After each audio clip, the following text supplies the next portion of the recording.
Hello and welcome to Daily Reflection with Aneel Aranha. Today is the 7th of September 2018. We're going to reflect on Luke 5:33 to 39. Then they said to Jesus, John's disciples, like the disciples of the Pharisees, frequently fast and pray, but your disciples eat and drink. Jesus said to them, you cannot make wedding guests fast while the bridegroom is with them, can you? The days will come when the bridegroom will be taken away from them, and then they will fast in those days. He also told them a parable. No one tears a piece from a new garment and sews it on an old garment. Otherwise, the new will be torn, and the piece from the new will not match the old. And no one puts new wine into old wineskins, otherwise the new wine will burst the skins and will be spilled, and the skins will be destroyed. But new wine must be put into fresh wineskins. And no one, after drinking old wine, desires new wine, but says the old is good. The Gospel of the Lord. If you wanted to develop a good physique, what would you do? Exercise, right?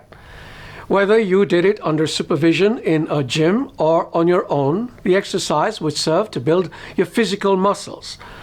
However, when it comes to building spiritual muscles, people imagine that this will happen automatically without any effort on their part. Fasting is one of the ways in which one builds spiritual muscles.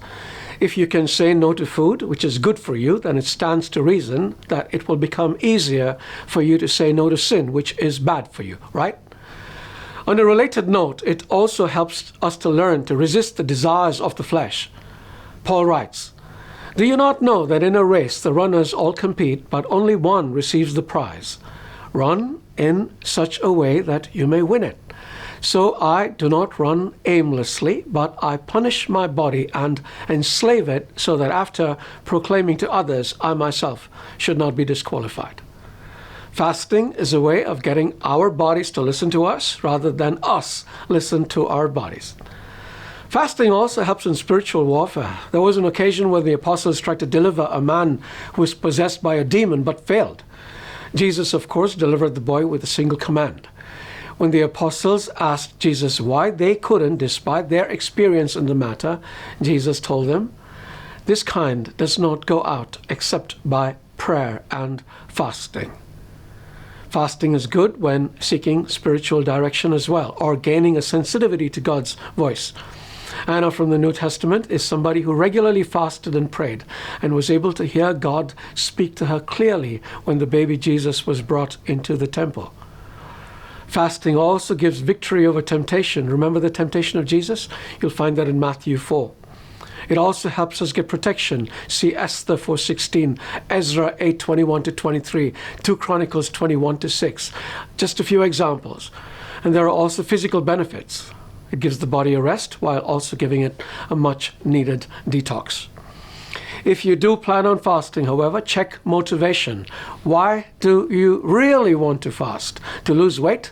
Not a good idea. To be admired by others? Again, not a good idea. I recommend you be led by the Holy Spirit in how and when to fast, but run his recommendations by your spiritual director. Every Christian serious about growing in the faith should have one. If you are suffering from medical issues, fasting from food may not be wise. But remember, there are other things we can fast from, especially things that largely tend to be a waste of time, like Facebook. And if you do decide to fast and pray, please slip in a little prayer for me. I will be grateful. God bless you.